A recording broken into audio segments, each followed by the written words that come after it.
বন্ধুরা, জাহান্নামের শাস্তি কেমন হবে জানেন? জাহান্নাম এমন একটা ভয়াবহ স্থান যেখানে অতি তুচ্ছ শাস্তিও দুনিয়ার সবচেয়ে কঠিন কষ্টের চেয়েও ভয়ঙ্কর হবে। কোরআন ও হাদিসে জাহান্নামের শাস্তি সম্পর্কে বিস্তারিত বিবরণ এসেছে। প্রচণ্ড উত্তপ্ত আগুন। আল্লাহ বলেন, জাহান্নামের আগুন খুবই ভয়ঙ্কর, তা মানুষের চামড়া ঝলসে দেবে। রাসূল সাল্লাল্লাহু আলাইহি ওয়াসাল্লাম বলেছেন, তোমাদের আগুন, দুনিয়ার আগুন জাহান্নামের আগুনের ৭০ ভাগের ১ ভাগ মাত্র। জাহান্নামীদের তৃষ্ণার্ত করে রাখা হবে, কিন্তু তাদের পান করার জন্য দেয়া হবে খুবই গরম পানি, যা তাদের অন্ত্র নাড়িভুড়ি টুকরো টুকরো করে ফেলবে। তাদের পান করানো হবে গলে যাওয়া ধাতব পদার্থ ও পুঁজ, যা গিলে ফেলার মতো হবে না, বরং তারা চরম কষ্টের মধ্যে থাকবে। জাহান্নামীদের ক্ষুধার্ত রাখা হবে, কিন্তু তাদের খাবার দেয়া হবে জাক্কুম গাছের ফল, যা এতই বিষাক্ত হবে যা পেটে পৌঁছানোর সঙ্গে সঙ্গে শরীরের সমস্ত অঙ্গ প্রত্যঙ্গ ছিন্ন ভিন্ন হয়ে যাবে। জাহান্নামীদের পোশাক হবে গলিত তামা ও আগুনের তৈরি। তাদের হাত পা লোহার শেকড়ে বেঁধে ফেলা হবে এবং আগুনের মধ্যে টেনে নিয়ে যাওয়া হবে। চেহারা পুড়িয়ে দেওয়া হবে।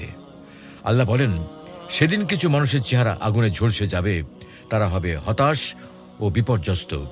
রাসূল সাল্লাল্লাহু আলাইহি ওয়াসাল্লাম বলেছেন, জাহান্নামের আগুন এত তীব্র হবে যে একবার চেহারা স্পর্শ করলে মাংস গলে যাবে এবং দাঁত বেরিয়ে যাবে। সবচেয়ে হালকা শাস্তি হবে কেমন?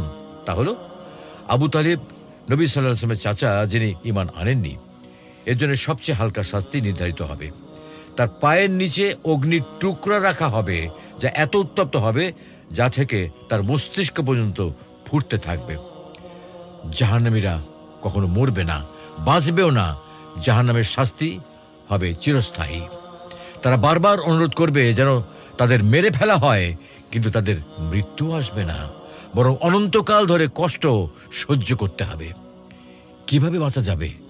তওবা ও ইস্তেগফার করা, নামাজ পড়া ও আল্লাহর আদেশ মেনে নেওয়া, অন্যায় ও পাপ কাজ থেকে বেঁচে থাকা, সত্য কথা বলা ও অন্যকে অন্যায় থেকে বিরত রাখা, এবং দুস্থদের সাহায্য করা ও দান সাদকা করা।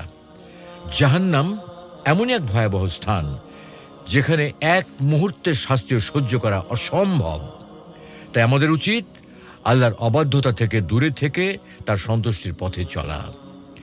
আল্লাহ আমাদের সবাইকে জাহান্নামের আগুন থেকে রক্ষা করুন। আমিন।